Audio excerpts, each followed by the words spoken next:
How strong is the British passport post-Brexit? Over the past 7 years, I've been seeing a lot of consensus within the UK talking about how since the country has left the European Union, their passport has taken a major hit in terms of its strength across the world. And while yes, I do agree that it is not a good thing that British citizens have lost the freedom of movement and access to mainland continental Europe and some islands like Cyprus, Malta and Iceland, I do not agree with the fact that the UK passport is now a weak passport. In a video I produced a few weeks ago where I talked about the Irish passport and why I personally hold the Irish passport into such a high regard, not only because of the EU freedom of movement but also because of the Common Travel Area agreement within the UK, I had a user comment this: as somebody who is entitled to both Irish and UK passports, I've examined this subject closely and I see no good reason to hold a UK passport. The Irish one is vastly more useful and powerful, and that is completely irrespective of where I was born, raised, worked and live and presently reside, whether it's within the UK or Ireland. Fact is that Brexit has completely trashed the reputation and usefulness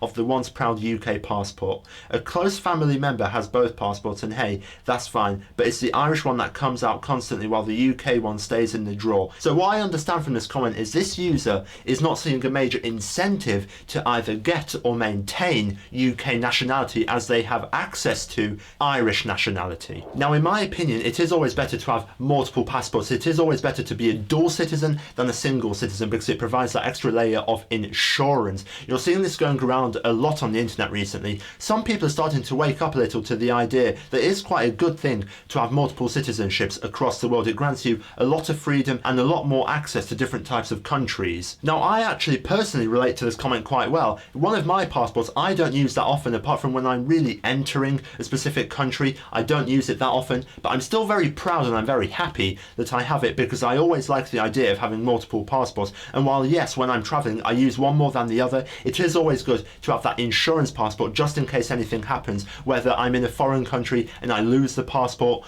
I always have that backup and I always have a second home to go to. Now when this user commented about how Brexit has completely trashed the UK passport, if you're talking about access to the European Union, British citizens still have visa-free access to the EU countries, not permanently. They don't have freedom of movement or right of abode, but they do have visa-free access. There are some articles going around saying that that will change in the next few years, but we'll just have to wait and see. Now in terms of outside of the European Union, the British passport is still very strong and very highly regarded. For example, ever since the UK has left the EU, it's not like you've got a third world passport. You've still got visa-free or ESTA access to the United States, Canada, Australia, New Zealand, and I actually looked very closely at the different visa-free policy map for each country, the UK and Ireland specifically, when I got this comment, and I did not notice that much of a difference between the two passports. For example, if you're a dual British-Irish citizen and you want to go to Mongolia or South Korea or the US or Canada or South America, it doesn't really matter what passport you go with. You can get the ESTA or you've got visa-free access.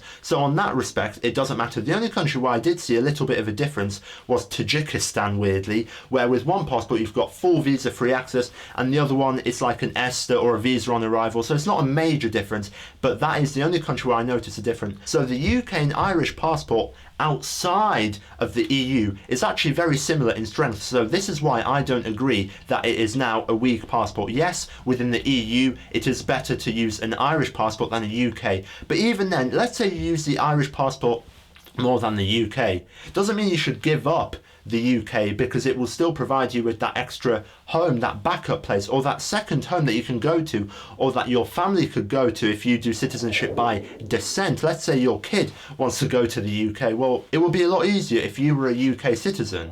Let me know about what you thought about the information you heard in this video. Did you already know about this before, or is this your first time hearing it? If you'd like to hear more from me, then be sure to subscribe down below. If you'd like to see all of my other videos, you can also go on my YouTube channel, but you can also go on my Rumble page where I upload all of my videos at the exact same time. Thank you very much for watching. Leave down any comments or questions you have down below and I'll be very happy to take a look at them and answer them.